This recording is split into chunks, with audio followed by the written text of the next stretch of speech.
আসসালামু আলাইকুম বন্ধুরা, ইংলিশ আউদিন সাতক্ষীরার পক্ষ থেকে সবাইকে অভিনন্দন। আমি মোহাম্মদ আবু তাহের, সহকারী শিক্ষক ইংরেজি, বিএম হাই স্কুল। আজকে আমি দ্য গার্ডেন পার্টি এই শর্ট স্টোরিটি নিয়ে আলোচনা করব। লিখেছেন ক্যাথরিন ম্যান্সফিল্ড। তিনি জন্মগ্রহণ করেন October 14, 1888। Birth place Wellington, New Zealand. মৃত্যুবরণ করেন জানুয়ারি 9, 1923, 34 বছর বয়সে। Resting place Avon, Fontainebleau, France. Occupation short story writer, poet.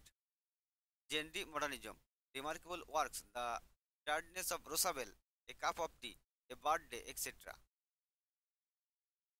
Nickname K.M. Whitestone, Spouse name George Borden. গল্প পরিচিতি ক্যাথরিন ম্যান্সফিল্ড। তিনি ইংল্যান্ডে জন্মগ্রহণ করেন। আধুনিকতাবাদী ছোট গল্প লেখক।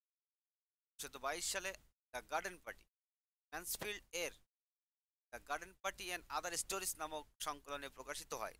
শেরিডান পরিবার একটি গার্ডেন পার্টির আয়োজন করছে। পার্টির সবকিছুই চলছে বিলাসীভাবে, তাঁবু, খাবার, অতিথি, ফুল। কিন্তু হঠাৎ খবর আসে কাছেই এক দরিদ্র শ্রমিক মিস্টার স্কট দুর্ঘটনায় মারা গেছেন। দরা শেরিডান পরিবারের এক তরুণী মেয়ে। এই মৃত্যুর খবর শুনে পার্টি বন্ধ করতে চায়। সে মৃত্যুর প্রতি সহানুভূতিশীল হয়, কিন্তু পরিবার তার কথা শোনে না। পার্টি চালিয়ে যায়। পার্টির শেষে লরাকে খাবারের ঝুড়ি দিয়ে মৃত ব্যক্তির পরিবারে পাঠানো হয়। সেখানে গিয়ে লরা প্রথমবারের মতো জীবনের গভীর বাস্তবতা, মৃত্যু দেখে। মৃত ব্যক্তির মুখ দেখে সে স্তব্ধ হয়ে যায় এবং তার চিন্তা বদলে যায়। গল্পের শেষে সে তার ভাইকে শুধু বলে, ইজেন্ট লাইফ, জীবন কি না? গল্পের চরিত্রসমূহ লরা শেরিডান। গল্পের প্রধান চরিত্র একজন কিশোরী মেয়ে। তিনি সমাজের উচ্চবিত্ত শ্রেণীর অন্তর্ভুক্ত হলেও দরিদ্রদের প্রতি সহানুভূতিশীল। তিনি গল্পে ধীরে ধীরে বাস্তবতা ও জীবনের কঠিন দিকগুলো বুঝতে শেখেন। তার মধ্য দিয়ে গল্পটি কামিংস অফ এজ বা পরিণত হওয়ার একটি প্রতিচ্ছবি। মিসেস শেরিডান, দরার মা। তিনি একটি সুন্দর ও জমকালো গার্ডেন পার্টির আয়োজন নিয়ে ব্যস্ত। তিনি আত্মকেন্দ্রিক এবং দুঃখজনক ঘটনার, যেমন প্রতিবেশী গরিব মানুষের মৃত্যু, ব্যাপারে সংবেদনশীলতা কম দেখান। লরি, লরার ভাই। গল্পের শেষ দিকে লরা যখন মৃত্যু দেখার পর খুব আবেগপ্রবণ হয়ে পড়ে, তখন সে একমাত্র ব্যক্তি যে লরার কথা কিছুটা বুঝতে চেষ্টা করে। জোজি, লরার বড় বোন। সে অনেকটা বাস্তববাদী এবং গার্ডেন পার্টি নিয়ে উৎসাহী। গরিব প্রতিবেশীর মৃত্যুর খবর তাকে মোটেও স্পর্শ করে না। মিস্টার শেরিডান, লরার বাবা, যিনি গল্পে তুলনামূলকভাবে কম উপস্থিত থাকেন, তবে তিনিও উচ্চবিত্ত মানসিকতার প্রতিনিধি। স্কট পরিবার। এই পরিবার দরিদ্র এবং তাদের একজন সদস্য মিস্টার স্কট হঠাৎ করে মারা যান।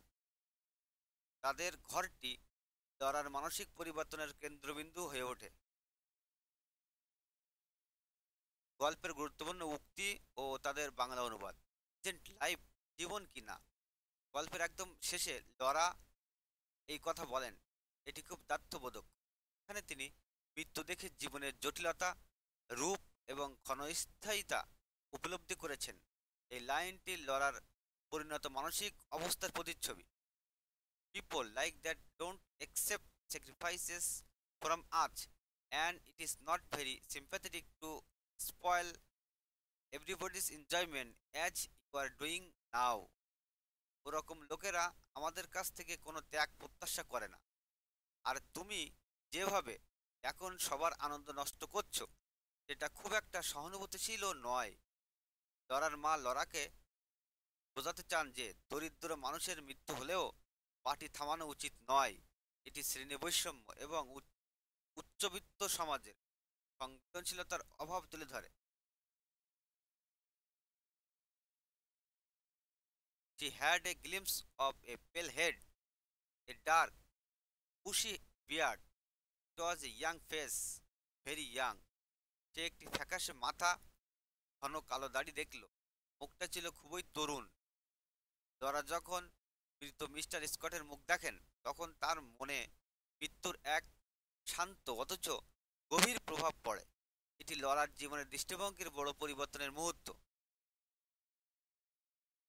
এ perfect afternoon with a blue sky and a gentle bridge.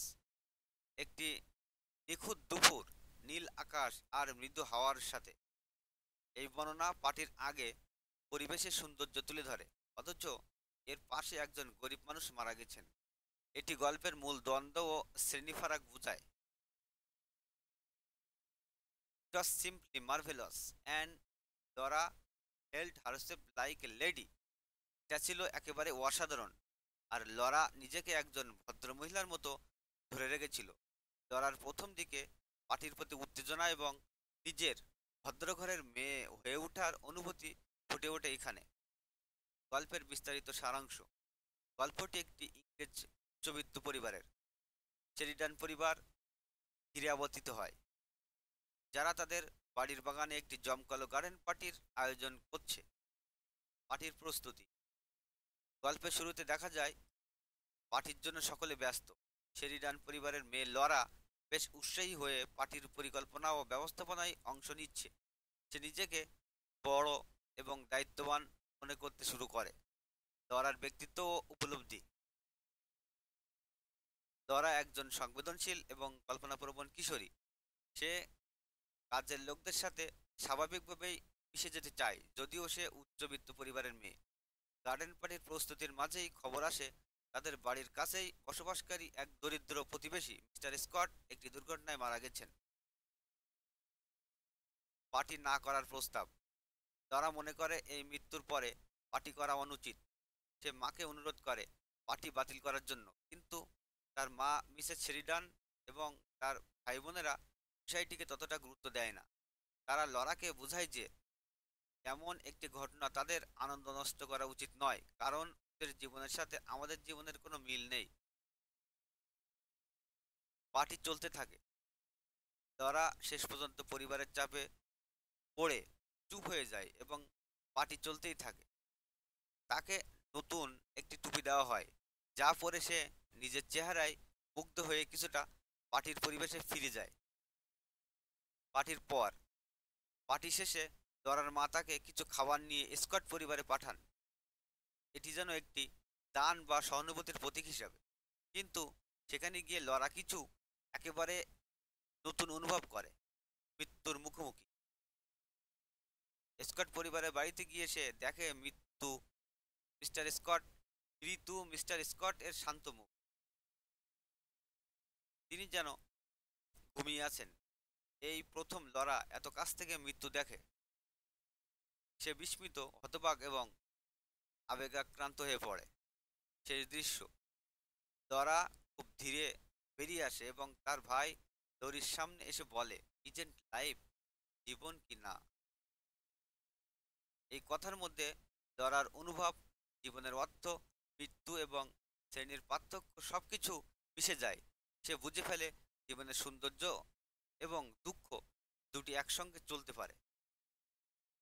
মূল ভাব: শ্রেণী বিভাজন ও সমাজ ব্যবস্থা, সহানুভূতি ও বাস্তবতার সংঘর্ষ, কিশোর থেকে প্রাপ্তবয়স্ক হয়ে ওঠার যাত্রা, জীবন ও মৃত্যুর নৈকট্য, নিষ্পাপতা থেকে জাগরণ। এই গল্পটি ছোট হলেও অসাধারণভাবে মানুষের অনুভূতি, সমাজ এবং জীবনের জটিলতা তুলে ধরে। বন্ধুরা, আজকের এই আলোচনাটি এ পর্যন্তই। আশা করি গল্পটির সংক্ষিপ্ত সার বুঝতে পেরেছ। ভালো থাকো সবাই।